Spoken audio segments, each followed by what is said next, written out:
안녕하세요. 저는 올해 67살인 김순자라고 합니다. 아마 제 이야기를 듣는 분들은 의아해 하실 거예요. 연금 85만 원으로 어떻게 매월 10만 원씩 적금을 넣느냐고 말이지요.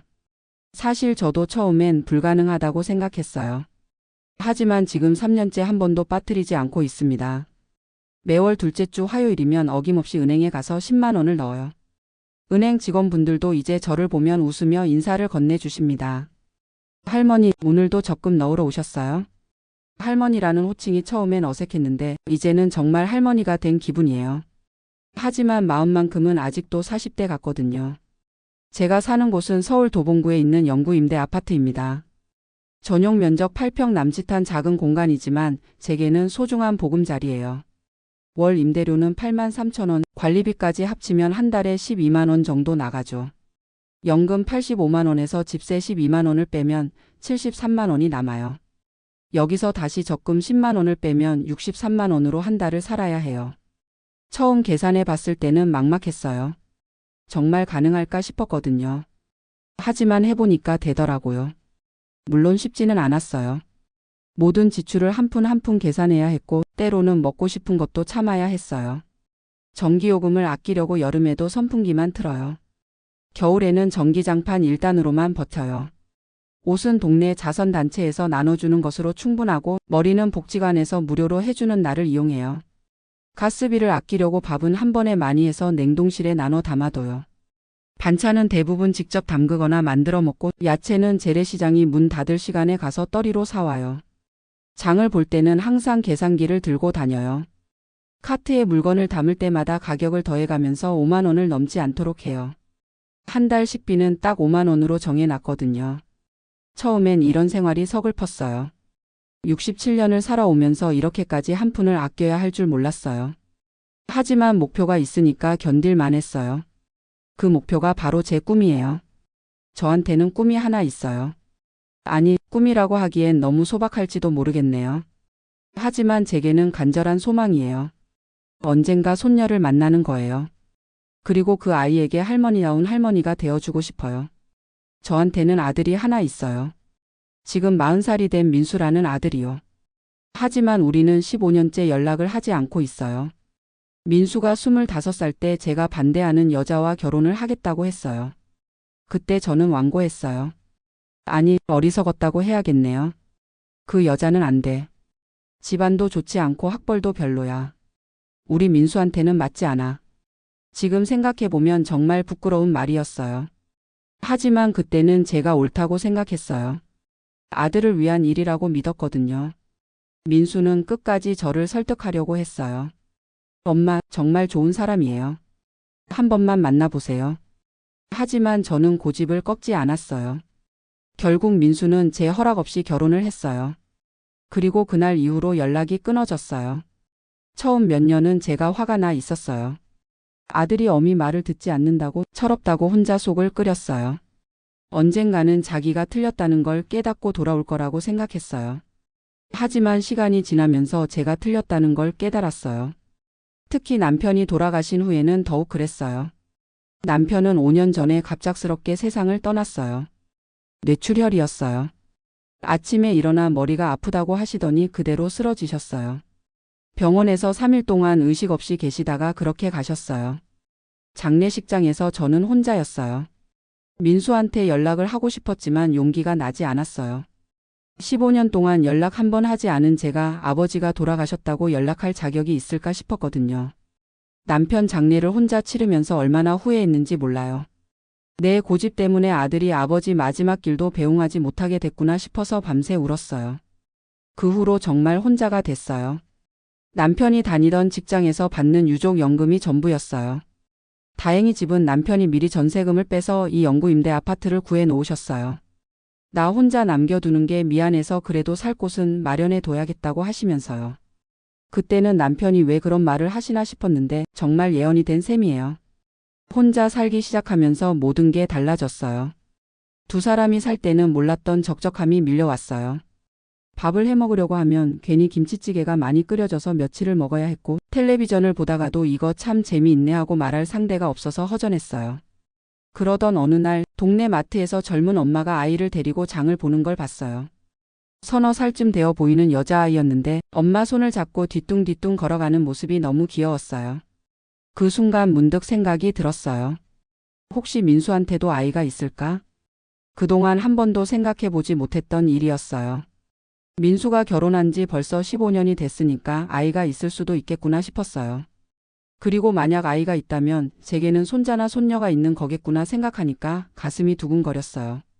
집에 와서 혼자 상상해 봤어요. 민수가 아들을 낳았을 수도 있고 딸을 낳았을 수도 있겠구나. 아니면 둘 다 있을 수도 있고요. 그 아이들이 저를 닮았을까, 민수를 닮았을까, 아니면 며느리를 닮았을까 하면서요. 그런 상상을 하고 있으니까 갑자기 눈물이 났어요. 제가 얼마나 큰 잘못을 했는지 깨달았거든요. 제 고집 때문에 손자, 손녀를 한 번도 보지 못했구나 싶으니까 가슴이 찢어지는 것 같았어요. 그날 밤부터 민수한테 연락해야겠다는 생각을 했어요. 하지만 쉽지 않았어요. 15년 동안 단 한 번도 연락하지 않았는데 갑자기 전화를 한다면 민수가 어떻게 생각할까 싶어서요. 혹시 전화번호가 바뀌었을 수도 있고 아예 제 번호를 차단해 놨을 수도 있잖아요. 그런 생각을 하니까 더욱 용기가 나지 않았어요. 그래서 다른 방법을 생각해 봤어요. 민수가 사는 동네 앞에 가서 기다려 볼까도 생각해 봤지만 15년 사이에 이사를 했을 수도 있으니까 그것도 확실하지 않았어요. 그러다가 문득 떠오른 게 있었어요. 예전에 민수가 엄마, 나중에 아이가 생기면 꼭 할머니께 용돈을 드리고 싶어요라고 한 말이었어요. 그때는 무슨 소리야, 엄마가 용돈을 받을 만큼 늙지 않았어라고 했는데 지금 생각해 보니까 그게 민수의 진심이었던 것 같아요. 그래서 생각한 게 제가 먼저 손자, 손녀를 위한 준비를 하는 거였어요. 언젠가 만날 나를 위해서 용돈을 모아두자는 생각이 든 거예요. 처음에는 얼마나 모을 수 있을지 계산해 봤어요. 연금 85만 원으로 생활하면서 과연 얼마나 모을 수 있을까 싶었거든요. 이것저것 계산해 보니까 아무리 절약해도 월 5만 원이 한계인 것 같았어요. 하지만 며칠 더 고민해 보니까 방법이 있었어요. 정말 필요한 것과 그렇지 않은 것을 엄격하게 구분하면 월 10만 원도 가능할 것 같았어요. 그래서 시작한 게 지금의 생활이에요. 매월 10만 원씩 적금을 넣는 거요. 적금 통장을 만들 때 이름을 사랑적금이라고 지었어요. 은행 직원이 어떤 이름으로 하시겠어요? 라고 물어보니까 갑자기 그런 이름이 떠올랐어요. 처음 10만 원을 넣을 때는 정말 떨렸어요. 85만 원에서 12만 원 집세, 10만 원 적금을 빼고 나니까 63만 원이 남았어요. 한 달을 63만 원으로 살 수 있을까 싶어서 불안했거든요. 하지만 해보니까 되더라고요. 물론 처음 한두 달은 정말 힘들었어요. 가끔은 라면이라도 사 먹고 싶었지만 참았어요. 과자나 음료수 같은 건 아예 생각도 하지 않았고요. 그렇게 첫 달을 버텨내고 나니까 조금씩 요령이 생겼어요. 어디서 장을 봐야 싸게 살 수 있는지, 언제 가야 떨이 상품을 살 수 있는지 알게 됐어요. 재래시장 상인분들도 저를 알아봐 주시더라고요. 할머니, 오늘은 배추가 싸니까 하나 가져가세요. 이런 식으로 조금씩 덤도 주시고요. 복지관에서는 주 2회 무료 급식을 해줘요. 화요일하고 목요일인데 그날은 점심을 해결할 수 있으니까 그만큼 식비가 절약돼요. 또 동네에서 독거노인 도시락 배달 서비스도 있어요. 한 달에 3만 원만 내면 평일 저녁 도시락을 가져다 줘요. 처음에는 자존심 때문에 신청하기가 어려웠는데 적금을 위해서라면 어떤 것도 해야겠다 싶어서 신청했어요. 그렇게 이것저것 절약하니까 정말 한 달에 63만 원으로도 생활할 수 있더라고요. 처음 3개월이 가장 힘들었어요. 몸도 마음도 적응이 안 됐거든요. 특히 겨울이 가장 어려웠어요. 난방비를 아끼려고 전기장판만 틀고 지냈는데 밤에 너무 추워서 잠을 못 잘 때가 많았어요. 그럴 때는 이불을 2장 덮고 양말을 2켤레 신고 잤어요.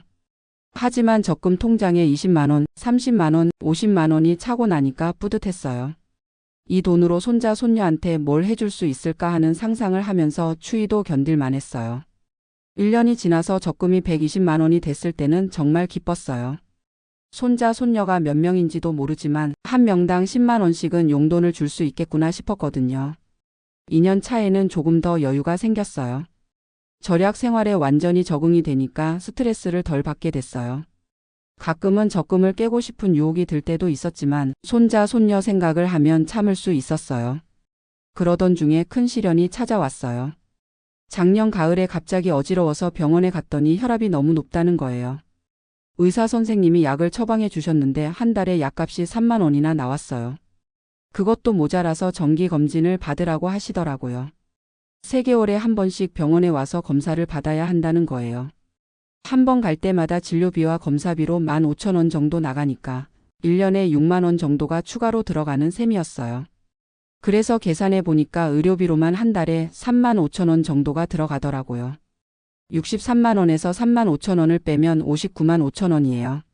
한 달을 60만 원도 안 되는 돈으로 살아야 한다니까 처음에는 정말 절망적이었어요. 적금을 포기해야 하나 싶기도 했어요. 하지만 그때쯤 이미 2년 반 정도 모아서 300만 원 가까이 됐거든요. 그 돈을 보니까 포기할 수가 없었어요. 그래서 더 극한으로 전략을 했어요. 복지관 무료급식을 주 2회에서 주 3회로 늘렸어요. 금요일에도 하는 걸 알게 됐거든요. 또 교회에서 매월 마지막 주 일요일에 독거노인들을 위한 무료급식을 한다는 소식을 들어서 그것도 이용하기 시작했어요. 종교는 달랐지만 등록하지 않고도 밥을 먹을 수 있다고 해서 감사하게 이용했어요. 전기요금을 더 아끼려고 밤 10시가 되면 모든 전등을 끄고 잤어요. 휴대폰 충전도 낮에만 하고 텔레비전도 하루에 2시간만 봤어요. 그렇게 극한으로 절약하니까 의료비가 추가로 들어가도 여전히 월 10만 원 적금은 넣을 수 있었어요. 정말 다행이었어요. 올해 3월에 적금이 360만 원이 됐을 때는 감격스러웠어요. 3년 동안 한 번도 빠뜨리지 않고 넣었다는 게 스스로도 대견했거든요. 360만 원이면 손자 손녀가 4명이라고 해도 한 명당 90만 원씩 줄 수 있는 거잖아요. 그런데 그때쯤부터 새로운 고민이 생겼어요. 과연 언제까지 이렇게 살아야 할까 하는 생각이 든 거예요. 민수한테 언제 연락을 해야 할까? 아니면 평생 이렇게 혼자 살다가 죽어야 하는 건 아닐까 하는 두려움이 생겼어요. 특히 올해 들어서는 몸이 예전 같지 않다는 걸 느꼈어요. 계단을 오르내릴 때 숨이 차고 무거운 장바구니를 들고 오는 것도 힘들어졌어요. 혹시 제가 먼저 죽으면 이 적금은 어떻게 될까 하는 생각도 들었어요. 그러던 어느 날 복지관에서 스마트폰 교실을 한다는 공지를 봤어요. 60세 이상 어르신들을 대상으로 카카오톡 사용법을 가르쳐 준다는 거였어요. 한 달에 1만 원만 내면 된다고 해서 신청했어요. 사실 스마트폰은 몇 년 전에 샀는데 전화 받고 걸기만 할 줄 알았어요. 젊은 사람들이 하는 카카오톡이라는 게 뭔지 궁금했거든요. 처음에는 정말 어려웠어요. 손가락이 굵어서 작은 글씨를 누르기도 힘들고 한글 자판이 어디 있는지도 모르겠더라고요. 하지만 선생님이 친절하게 가르쳐 주셔서 한 달 만에 기본적인 건 할 수 있게 됐어요. 그리고 마지막 수업 날에 선생님이 이런 말씀을 하셨어요.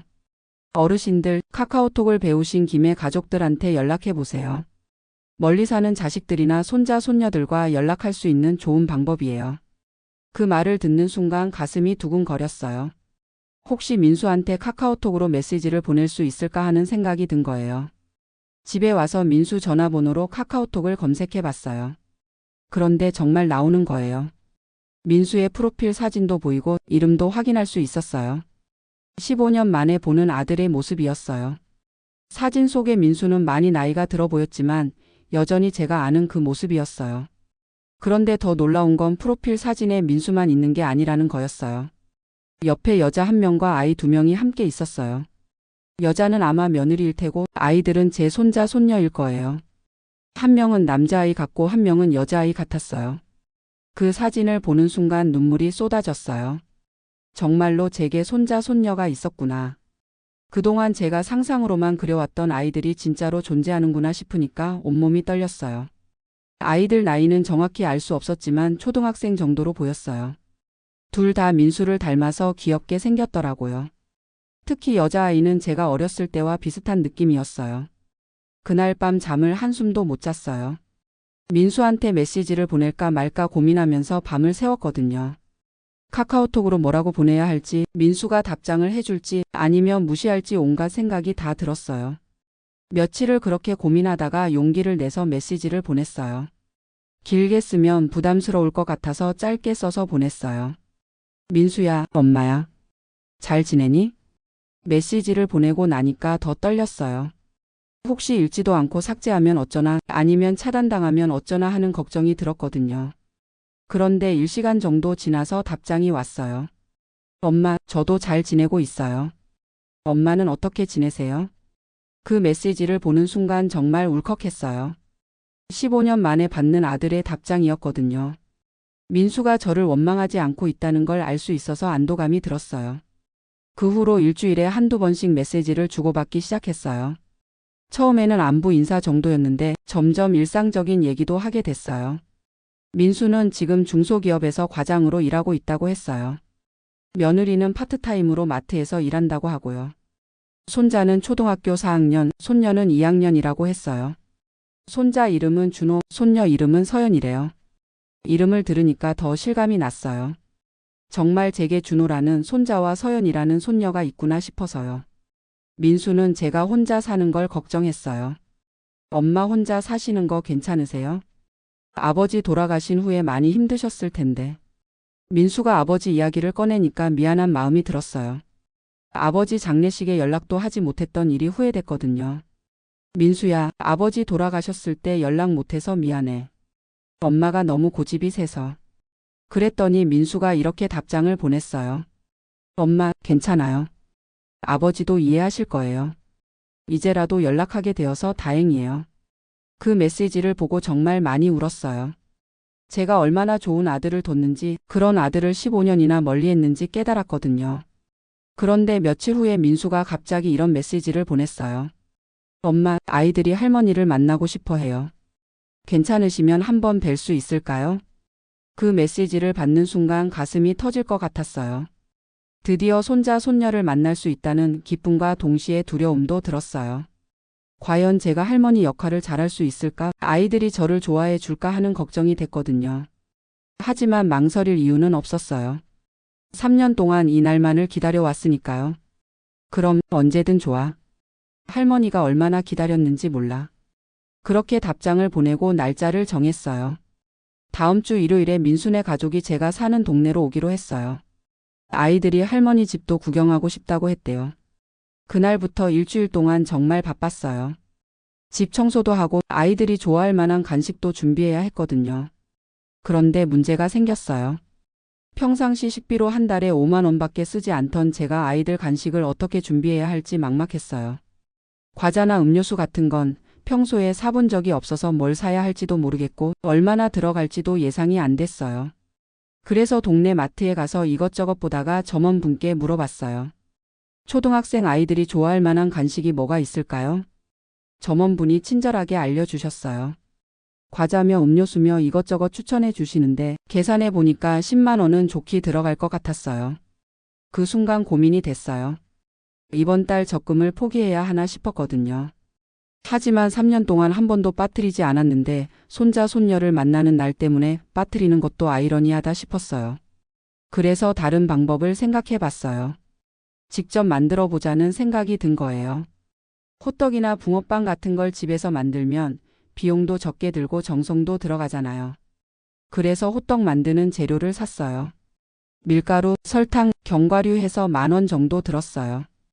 평소보다는 많이 썼지만 그래도 적금을 포기할 정도는 아니었어요. 만나기 전날 밤에 호떡을 만들었어요. 오랜만에 해보는 거라 서툴렀지만 그래도 그럴듯하게 만들어졌어요. 20개 정도 만들어서 예쁜 접시에 담아뒀어요. 그리고 드디어 그 일요일이 왔어요. 오후 2시에 만나기로 했는데 아침부터 너무 떨려서 밥도 제대로 못 먹었어요. 옷도 평소 입던 것 중에서 가장 깨끗한 걸로 골라 입었어요. 1시 50분쯤 되니까 아래층에서 할머니 하는 아이들 목소리가 들렸어요. 그 순간 정말 가슴이 터질 것 같았어요. 15년 만에 듣는 손자 손녀의 목소리였거든요. 문을 열고 나가니까 민수가 아이들 손을 잡고 서 있었어요. 민수 옆에는 예쁘게 생긴 여자분이 서 있었는데 그분이 바로 제 며느리였어요. 어머니, 안녕하세요. 며느리가 정중하게 인사를 했어요. 15년 전에는 그렇게 반대했던 제가 부끄러워졌어요. 정말 단정하고 좋은 분 같았거든요. 그런데 제 시선은 온통 아이들에게 가 있었어요. 준호는 정말 민수를 빼닮았고 서연이는 저를 닮은 구석이 있었어요. 둘 다 처음 보는 할머니라 그런지 조금 어색해했지만 예의 바르게 인사했어요. 할머니 안녕하세요. 그 말을 듣는 순간 눈물이 쏟아졌어요. 정말로 제가 할머니가 됐구나. 이 예쁜 아이들의 할머니가 됐구나 싶으니까 감격스러웠어요. 어머, 우리 준호 서연이 이렇게 컸구나. 할머니가 얼마나 보고 싶었는지 몰라. 아이들을 꼭 안아주고 싶었지만 어색해할까봐 참았어요. 대신 집으로 모시고 들어가서 준비한 호떡을 내왔어요. 할머니가 직접 만든 거야. 맛있게 먹어보렴. 아이들이 호떡을 먹으면서 할머니 정말 맛있어요. 라고 했을 때는 정말 뿌듯했어요. 3년 동안 절약해서 모은 돈보다 그 한마디가 더 값진 것 같았어요. 민수네 가족은 3시간 정도 있다가 갔어요. 그 짧은 시간 동안 정말 많은 얘기를 했어요. 아이들 학교 이야기, 민수 직장 이야기, 며느리 일 이야기도 들었어요. 떠날 때 서연이가 제 손을 잡고 이렇게 말했어요. 할머니, 다음에 또 올게요. 할머니 집이 좋아요. 그 말을 들으니까 정말 행복했어요. 이 작은 영구 임대 아파트를 좋아한다고 하니까 얼마나 예쁜지 몰랐어요. 민수는 가면서 이런 말을 했어요. 엄마, 연금으로 생활하시기 힘드시죠? 제가 조금씩이라도 드릴게요. 하지만 저는 손사래를 쳤어요. 괜찮아, 엄마는 충분해. 너희도 아이들 키우느라 힘들 텐데. 사실 민수가 도움을 준다고 해도 거절할 생각이었어요. 제가 3년 동안 모은 적금이 있으니까 오히려 제가 도움을 주고 싶었거든요. 그날 밤에 정말 행복했어요. 드디어 제 꿈이 이루어진 거잖아요. 손자, 손녀를 만났고 할머니라는 소리도 들었고 아이들이 저를 좋아해 주기까지 했으니까요. 그 후로 한 달에 한 번씩 만나기로 했어요. 때로는 민수네 가족이 저한테 오고 때로는 제가 그들이 사는 동네로 가기도 해요. 준호와 서연이는 만날 때마다 할머니한테 학교에서 있었던 일들을 얘기해줘요. 어떤 친구와 놀았는지, 무슨 공부를 했는지, 선생님이 뭐라고 했는지 다 얘기해줘요. 그런 얘기를 들으면서 제가 얼마나 많은 걸 놓쳤는지 깨달았어요. 이 아이들이 태어나서 지금까지 8년, 6년을 저는 전혀 모르고 지냈거든요. 첫 걸음마, 첫 말, 첫 생일, 입학식 같은 소중한 순간들을 다 놓쳤어요. 하지만 후회만 하고 있을 수는 없잖아요. 이제부터라도 좋은 할머니가 되어야겠다고 생각했어요. 그래서 더욱 열심히 적금을 넣고 있어요. 이제 목표가 더 구체적이 됐거든요. 준호가 중학교에 입학할 때 축하금을 주고 싶고 서연이 생일 선물도 사주고 싶어요. 또 언젠가는 아이들과 함께 여행도 가고 싶어요. 물론 멀리 가는 건 무리겠지만 가까운 곳이라도 할머니가 데리고 가서 맛있는 것도 사주고 재미있게 놀아주고 싶어요.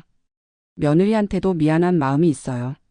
15년 전에 그렇게 반대했는데 정말 좋은 며느리더라고요. 민수를 잘 뒷바라지해주고 아이들도 잘 키우고 있어요. 그런 며느리한테 시어머니로서 뭔가 해주고 싶은 마음이 들어요. 그래서 요즘은 적금 목표를 높였어요. 월 10만 원에서 12만 원으로 늘렸어요. 2만 원 더 절약하는 게 쉽지는 않지만 할 수 있을 것 같아요. 특히 겨울 전기요금을 더 아끼려고 해요. 올해는 전기장판도 끄고 이불만으로 버텨보려고 해요. 추위는 참을 수 있지만 손자 손녀한테 해줄 일을 못하는 건 참을 수 없거든요. 요즘 준호가 태권도를 배우고 싶다고 했어요. 친구들이 다 태권도장을 다니는데 자기만 못 간다면서 아빠한테 졸랐대요. 하지만 민수는 경제적으로 여유가 없어서 망설이고 있다고 해요. 그래서 제가 태권도 학원비를 대주고 싶어요. 한 달에 7만 원 정도 한다는데 제가 충분히 낼 수 있는 금액이에요. 적금을 조금 줄이면 되거든요. 서연이는 피아노를 배우고 싶어 해요. 음악에 소질이 있는 것 같은데 역시 학원비 때문에 못 보내고 있어요. 피아노 학원비도 제가 대주고 싶어요. 물론 민수는 아직 몰라요. 갑자기 할머니가 학원비를 대겠다고 하면 부담스러워할 것 같아서 아직 말하지 못했어요. 하지만 적당한 시기에 자연스럽게 제안해 보려고 해요. 이제 적금을 시작한 지 3년 반이 됐어요. 현재까지 모인 돈이 430만 원 정도 돼요. 처음 목표였던 360만 원보다 훨씬 많이 모았어요. 하지만 이제는 목표가 바뀌었어요. 단순히 손자 손녀 용돈을 주는 것을 넘어서서 아이들의 미래를 위해 도움을 주고 싶어요. 준호 서연이가 대학에 갈 때까지 꾸준히 모아서 등록금이나 생활비에 보탬이 되었으면 좋겠어요. 제 나이를 생각하면 10년 후면 77살이에요. 그때까지 건강하게 살 수 있을지는 모르겠지만 최대한 오래 살면서 많이 모아주고 싶어요. 월 12만 원씩 10년을 모으면 1,440만 원이에요. 거기에 이자까지 합치면 1,600만 원 정도는 될 것 같아요. 준호 서연이 둘이서 나눠 가져도 800만 원씩은 되니까 대학 첫 학기 등록금 정도는 될 거예요. 물론 그때까지 제가 살아있을지는 모르겠어요. 하지만 만약 제가 먼저 세상을 떠나더라도 이 돈은 고스란히 아이들 몫이 될 거예요. 그 생각을 하면 지금의 절약 생활도 전혀 힘들지 않아요. 요즘은 적금 통장을 볼 때마다 뿌듯해요. 3년 전만 해도 혼자서 외롭게 살아가는 할머니였는데 이제는 손자 손녀를 위해 뭔가를 할 수 있는 할머니가 됐거든요. 며칠 전에는 서연이가 이런 말을 했어요. 할머니, 저희 반에 할머니 없는 친구들이 많아요. 저는 할머니가 있어서 좋아요. 그 말을 들으니까 정말 감동이었어요. 제가 서연이한테 할머니 역할을 해주고 있다는 게 느껴졌거든요. 준호도 요즘 제게 학교 숙제 검사를 받아요. 할머니, 이거 맞게 했나요? 라고 물어보면서 숙제를 보여줘요. 그럴 때마다 정말 기특해서 머리를 쓰다듬어 주곤 해요. 민수와 며느리도 제가 아이들을 돌봐주는 걸 고마워해요. 가끔 급한 일이 있을 때 아이들을 제게 맡기고 가기도 해요. 그럴 때마다 정말 행복해요. 진짜 할머니가 된 기분이거든요. 이제는 절약 생활도 습관이 됐어요. 처음에는 힘들었지만 지금은 자연스럽게 할 수 있어요. 오히려 돈을 많이 쓰는 게 더 어색할 것 같아요. 복지관 무료 급식도 이제는 친구들을 만나는 즐거운 시간이 됐어요. 거기서 만난 할머니들과 손자 손녀 자랑도 하고 절약 비법도 공유해요. 저처럼 적금을 넣는 분들도 몇 분 계시더라고요. 요즘은 건강 관리에도 더 신경을 쓰고 있어요. 손자 손녀를 오래 볼 수 있도록 건강하게 살아야겠다는 생각이 들거든요. 매일 아침 30분씩 동네 한 바퀴를 돌고 복지관에서 하는 실버 체조에도 참여하고 있어요. 혈압약도 빼먹지 않고 챙겨 먹고 3개월마다 정기 검진도 받고 있어요. 의료비가 부담스럽긴 하지만 건강을 잃으면 안 되니까 꼭 필요한 지출이라고 생각해요. 간혹 민수가 엄마 건강은 어떠세요? 라고 물어볼 때마다 괜찮다고 대답해요. 실제로 큰 문제는 없고 혈압만 조심하면 될 것 같아요. 요즘 가장 큰 기쁨은 아이들이 점점 저와 친해진다는 거예요.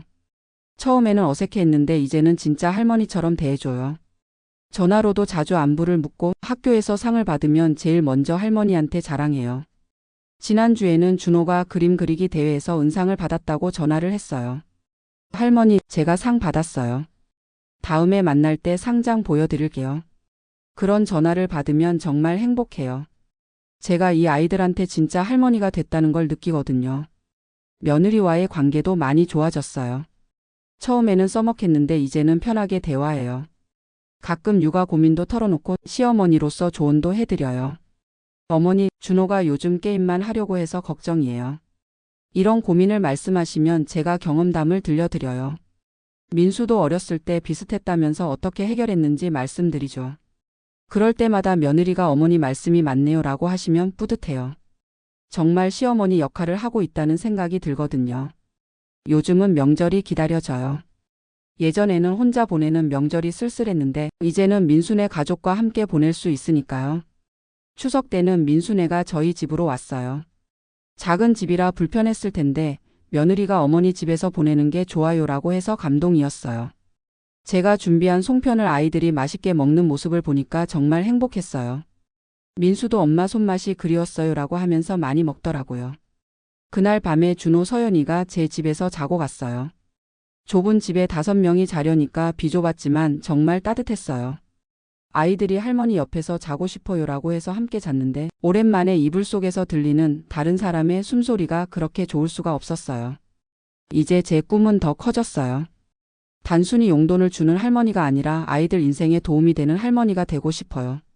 준호가 커서 결혼할 때 축의금도 주고 싶고 서연이가 예쁜 드레스를 입고 싶어 할 때 사줄 수 있는 할머니가 되고 싶어요. 그러려면 지금보다 더 많이 모아야겠죠. 그래서 요즘은 월 15만 원까지 목표를 높였어요. 3만 원을 더 절약하는 게 쉽지는 않지만 할 수 있을 것 같아요. 여름에는 선풍기도 덜 틀고 겨울에는 내복을 더 두껍게 입어서 난방비를 아낄 거예요. 식비도 월 4만 원으로 줄여볼 생각이에요. 힘들겠지만 손자 손녀 생각을 하면 못할 게 없어요. 이 아이들이 자라서 할머니를 기억할 때 우리 할머니는 정말 좋으셨어라고 말할 수 있도록 해주고 싶어요. 때로는 제가 너무 욕심을 부리는 건 아닌가 싶기도 해요. 이미 충분히 행복한데 더 많은 걸 바라는 게 아닌가 하는 생각이 들거든요. 하지만 아이들을 볼 때마다 더 많은 걸 해주고 싶어져요. 특히 서연이가 할머니, 제가 돈을 많이 벌어서 할머니한테 용돈 드릴게요 라고 할 때는 정말 감동이에요. 서연아, 할머니는 충분해. 서연이가 건강하게 자라주는 게 최고의 선물이야. 이렇게 말하지만 속으로는 이 아이가 꿈을 이룰 수 있도록 뒷받침해주고 싶어요. 민수도 요즘 제 변화를 신기해해요. 엄마가 이렇게 밝으셨나 싶어요. 예전보다 훨씬 활기차 보이세요. 맞아요. 저도 느껴요. 손자, 손녀가 생기고 나서 확실히 달라졌어요. 살아가는 이유가 생겼다고 할까요? 예전에는 하루하루를 그냥 버텨내는 기분이었는데 이제는 매일이 의미 있게 느껴져요. 오늘 절약한 돈이 내일 아이들한테 도움이 될 거라는 생각을 하면 보람차거든요. 가끔 힘들 때도 있어요. 특히 아플 때는 혼자라는 게 외로울 때가 있어요. 하지만 그럴 때마다 준호, 서연이 사진을 봐요. 그러면 다시 힘이 나요. 제 휴대폰 배경화면은 아이들 사진이에요. 둘이서 웃고 있는 사진인데 볼 때마다 기분이 좋아져요. 복지관 친구들한테도 자랑했어요. 우리 손자, 손녀 예쁘지? 라고 하면서요. 이제 적금을 시작한 지 4년이 되어 가요. 현재까지 모은 돈이 580만 원 정도 돼요. 처음 목표였던 360만 원을 훨씬 넘어섰어요. 앞으로 6년만 더 모으면 1,500만 원은 될 것 같아요.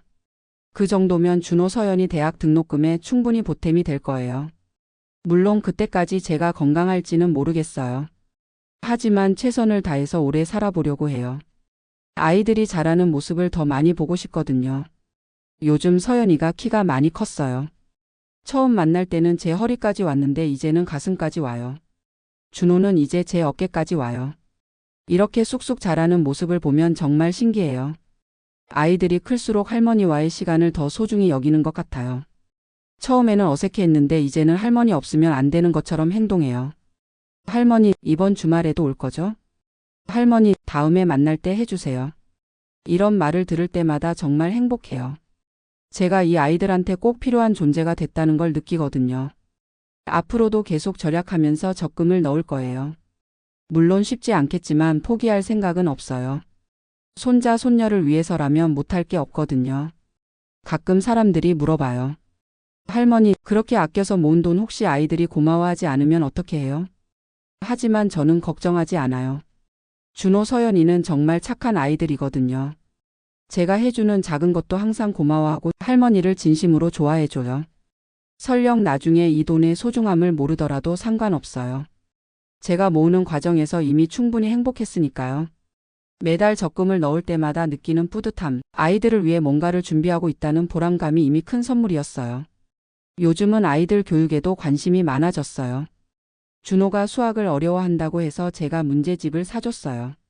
물론 요즘 문제집은 예전과 많이 달라서 저도 잘 모르지만 그래도 할머니 마음은 전해졌나 봐요. 할머니가 사주신 문제집으로 공부할게요. 준호가 이렇게 말할 때 정말 기뻤어요. 몇천 원짜리 문제집이지만 손자한테는 할머니의 마음이 담긴 선물이니까요. 서연이는 책 읽기를 좋아해요. 그래서 제가 도서관에서 책을 빌려다가 읽어주기도 해요. 서연이가 제 무릎에 앉아서 책을 들으면 정말 행복해요. 할머니 목소리로 들으니까 더 재미있어요. 이런 말을 들으면 목이 아파도 계속 읽어주고 싶어져요. 민수도 제가 아이들을 잘 돌봐주는 걸 고마워해요. 엄마 덕분에 아이들이 정서적으로 안정된 것 같아요. 할머니의 사랑을 받으면서 자라니까 마음이 따뜻한 아이들로 자라고 있어요. 이런 말을 들으면 정말 뿌듯해요. 제가 단순히 용돈을 주는 할머니가 아니라 아이들 성장에 도움이 되는 할머니가 되고 있다는 걸 느끼거든요. 며느리와도 이제는 정말 친해졌어요. 가끔 제가 반찬을 만들어서 보내드리면 정말 고마워하세요. 어머니 손맛이 최고예요. 아이들도 할머니 반찬을 제일 좋아해요. 이런 말을 들으면 더 많이 해주고 싶어져요.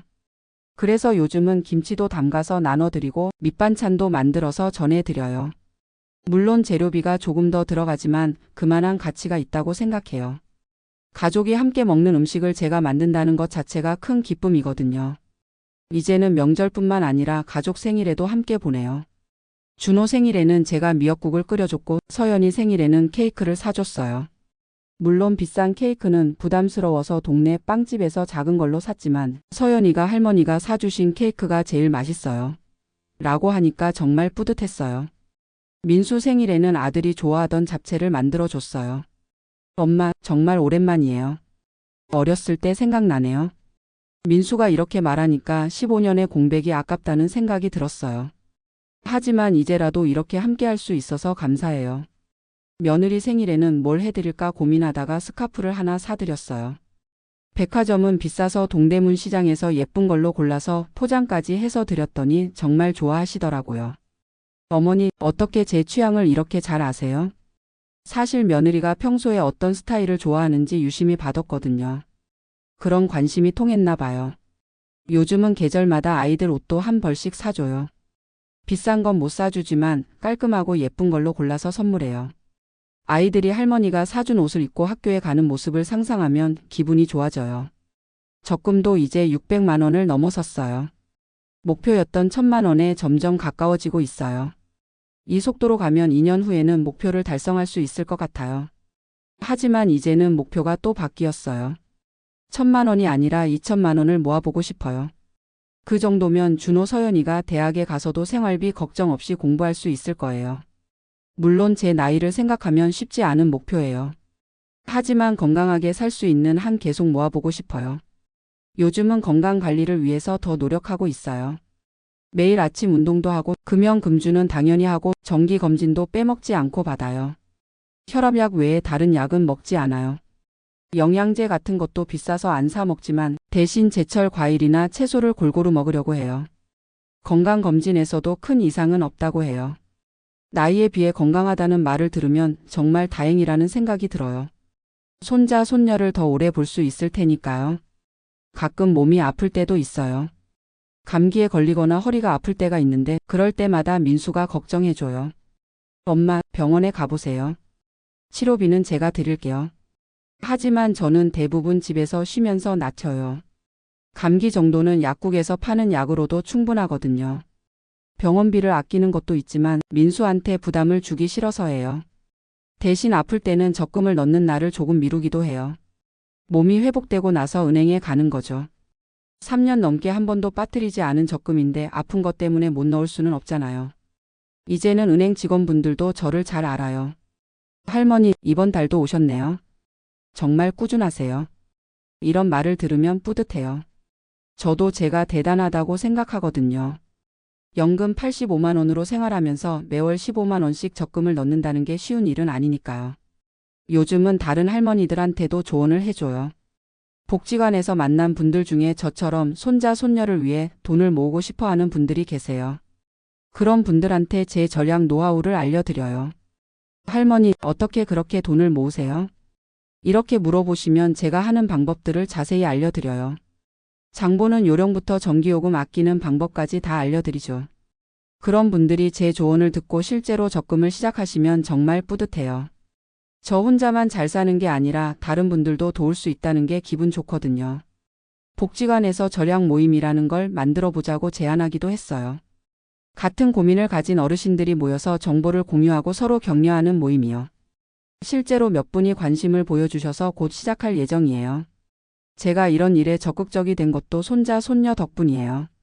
예전에는 그냥 하루하루 살아가기만 했는데 이제는 다른 사람들에게도 도움이 되고 싶어졌어요. 준호 서연이가 자랑스러워할 할머니가 되고 싶거든요. 우리 할머니는 다른 할머니들도 도와주는 좋은 분이야 라고 말할 수 있도록요. 요즘 준호가 장래희망을 물어보더라고요. 할머니는 어렸을 때 뭐가 되고 싶었어요? 저는 솔직하게 대답했어요. 할머니 어렸을 때는 그런 걸 생각할 여유가 없었어. 그냥 하루하루 살아가기도 바빴거든.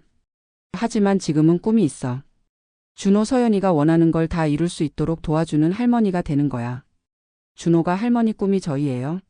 라고 물어보니까 정말 감동이었어요. 맞아, 너희가 할머니 꿈이야.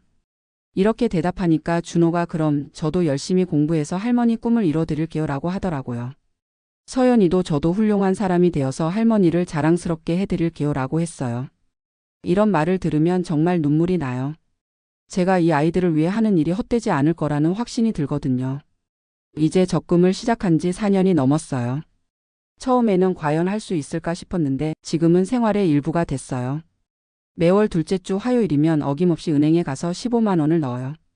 그리고 집에 와서 통장 잔액을 확인할 때의 그 뿌듯함이란 말로 표현할 수 없어요.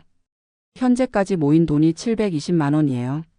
제 목표인 1000만 원까지 280만 원만 더 모으면 돼요. 이 속도로 가면 내년 말쯤에는 목표를 달성할 수 있을 것 같아요. 하지만 이제는 1,000만 원으로는 부족하다는 생각이 들어요. 준호 서연이가 대학에 갈 때까지 8년 정도 남았는데 그때까지 계속 모으면 2,000만 원도 가능할 것 같거든요. 물론 제 나이를 생각하면 쉽지 않은 일이에요. 하지만 건강하게 살 수 있는 한 계속 해보고 싶어요. 요즘은 아이들 미래를 상상하는 재미가 쏠쏠해요. 준호는 과학에 관심이 많아서 과학자가 되고 싶다고 해요.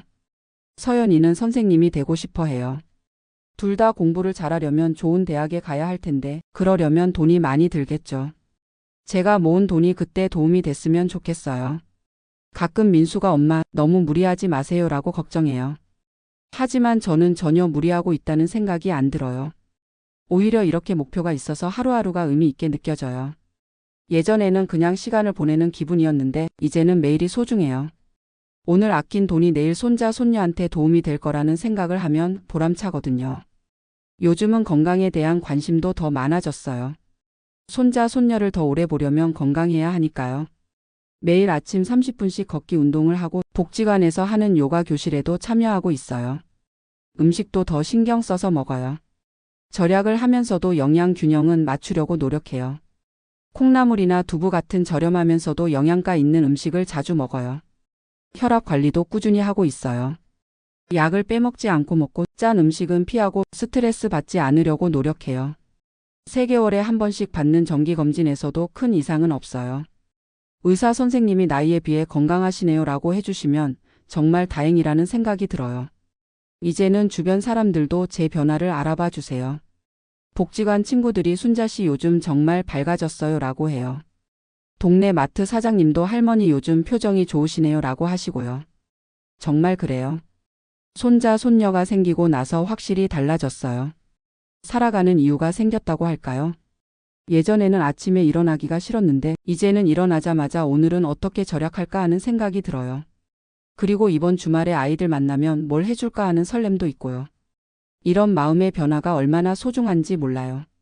67살이라는 나이에 이런 기쁨을 느낄 수 있다는 게 정말 감사해요. 앞으로도 계속 이렇게 살아갈 거예요.